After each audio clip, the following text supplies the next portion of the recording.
Hi, I'm Chris. Hi, I'm Dave. And this is Davo and Zio's Custom Tractor Works. Today we did some more work on our Kubota M4030SU. We did a few different things. We did some work on the wiring. We put a new starter in, put some new lights in. We also made a custom grill. The other grill was a little expensive, so we made one. It cost us maybe $75 for some steel.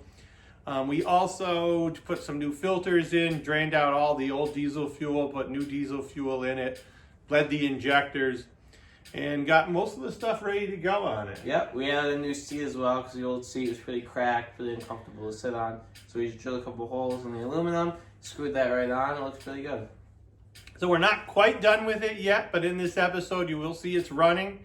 You'll see the different parts we put on it, and we've got a little bit more to go, but it's 80% done. Yeah. We also replaced the glow plugs, which you'll see. We took the old ones out, we bought new ones. These ones were not rusted like the other ones were, and they were in a little better shape, obviously, since they were brand new. We put the wires back on, they were going pretty good. So if you watched our first episode on the Kubota, you remember Chris's love for the wobble socket. We've got a wobble socket on it. I think I just like saying wobble socket. So we're using the wobble socket here again. We got glow plug replacements. So we're gonna go ahead, we're gonna switch out the glow plugs here to these new ones. And if you remember, we took off these wires as well. These are gonna go back on too, but we're gonna have to redo the wiring, so stay tuned for that.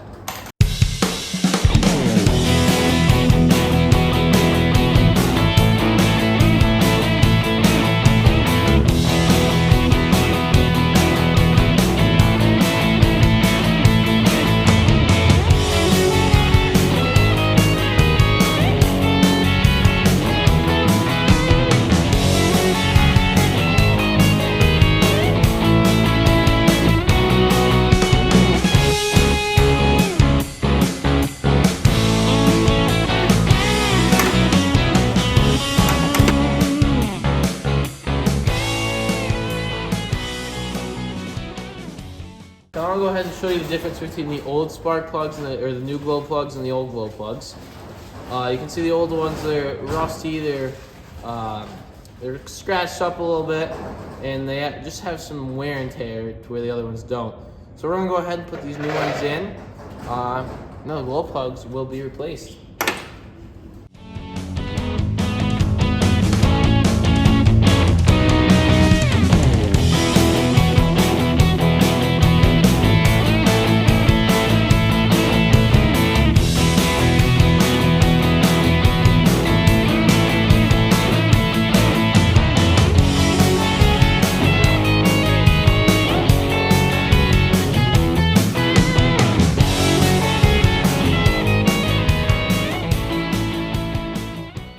I also would like to mention that it's important for the first few turns to screw in your glow plugs by hand to prevent any cross-threading. Because if you use a socket, you can really just kind of twist it in, and it's very easy to cross-thread those down into the engine bay, and you don't want that to happen. So we're going to go ahead and we're going to put on these wires. They go from glow plug to glow plug, and they're held on by these little nuts. Now the new glow plugs that we got from online, they came with these little nuts.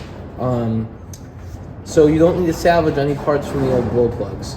You double up, so they'll end up going on top of each other, just like this. And then you screw them down onto the glow plug, and then you have the wires back on.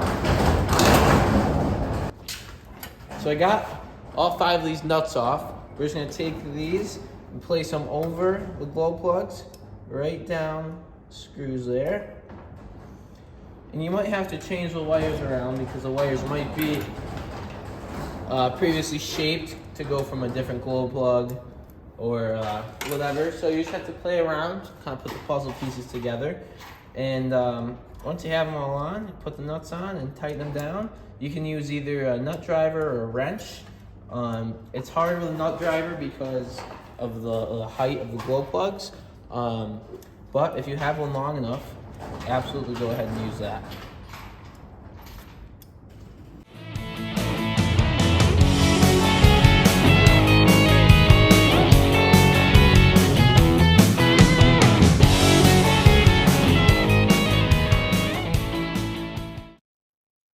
So I used a 1mm wrench, got right down in there. It worked pretty good right on those nuts. Now, I would like to mention that the nuts that come with the new glow plugs for this tractor are a little different than the ones that used to be on the glow plugs. So as you can see, these have a little slit, and you put a screwdriver in there and you screw them right off. These are actual nuts that you have to use with a wrench. There's a slight difference, but be aware of that when you are putting on the wires. You want to get it down nice and tight. Not too tight, but tight enough to where they're not going to fall off. And now we just replace the glow plugs and put the wires back on. I'd also like to mention that we took the lights off yesterday, these back rear lights here and the lights up front. And we also we did some more, just some maintenance to the tractor, taking stuff off, stripping it down, getting ready to put new parts on.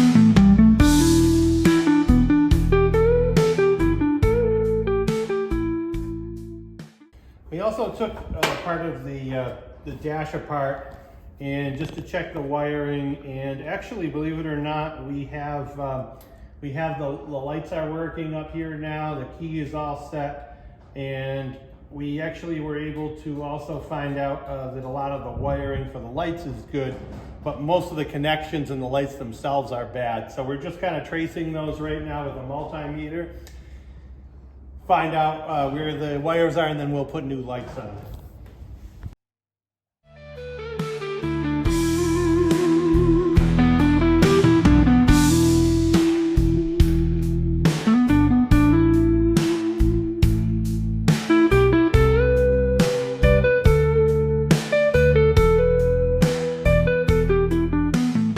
Checking our wires with a multimeter, and we're actually finding that a lot of the wiring, surprisingly, is still good. And when we turn on the light switch, we're getting power up here, getting 12 volts. So again, the existing lights were no good, but we're going to put some new LEDs on the front, and we have a positive wire here that we found is still good.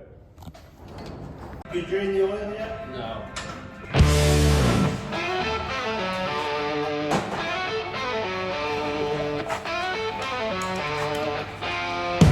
Going to be the smoothest execution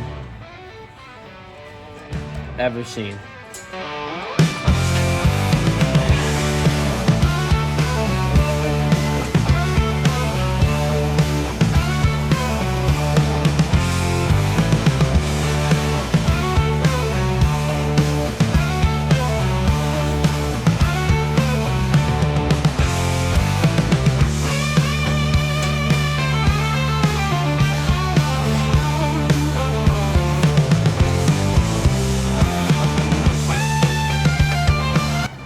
Quite the opposite, actually. Yep, okay. All right, so this tractor did not come with a grill on it, and looked online. We've tried to find some used ones, haven't had any luck. You could still actually get it through Kubota, but it's about $1,000, and we only paid $500 for the whole tractor. The next most expensive piece was the new battery that we just put in. We put in some new battery cables as well, but that was about 150 bucks. So what we've done is we actually welded up a grill. This is in progress. We're going to put some stretched steel over this, but we'll actually have where this can set in here, bolt on, and it will be at least enough to cover this up. And we're going to set it up with 2 bolts on the sides where the lights used to go in, and 1 bolt on the top. And we'll weld the washers right in there. Or excuse me, the nuts we'll weld in. So it'll just be 3 screws. You can take this right off. So hopefully this will come out all right. We've been bending some of the steel, MIG welding it, and we're going to give this a shot. And this cost maybe about $30 or $40 worth of steel, and then another $30 or $40 for the front of it. A lot cheaper than the $1,000 grill on it, and at least this will cover up the front.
just putting a new starter in here. We did find that the old one was broken, and so pretty inexpensive. They're about $100 for an aftermarket starter for this tractor.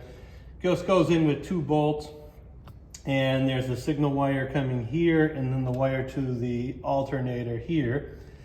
And we did test the alternator, that works. There was like a fusible link in here that we found was broken. Right now I just have it connected together, and it seems to be working fine. So again, about $100. We've got a new starter in, and it works. We also washed and degreased the whole outside of the tractor. As you saw, there was some buildup of some grease and some sorts. So we took a brush, and we brushed it off. We sprayed it down while it was sunny outside, dried off, started right back up, and now we have a clean Kubota.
So we're almost done with this project. We're probably not going to do a full restoration and a full painting on this.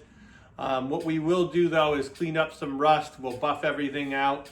So in the next episode, you'll see what we do to kind of clean things up, make it a little nicer. And we also have one other issue we need to figure out, which is the 3-point hitch. It's not moving up and down right now. We're thinking that may be a hydraulic issue. So we're going to check that out, but tractor's running, starting to look pretty good. So between now and then, I'm Chris. I'm Dave. And this is Davo and Zio's Custom Tractor Works.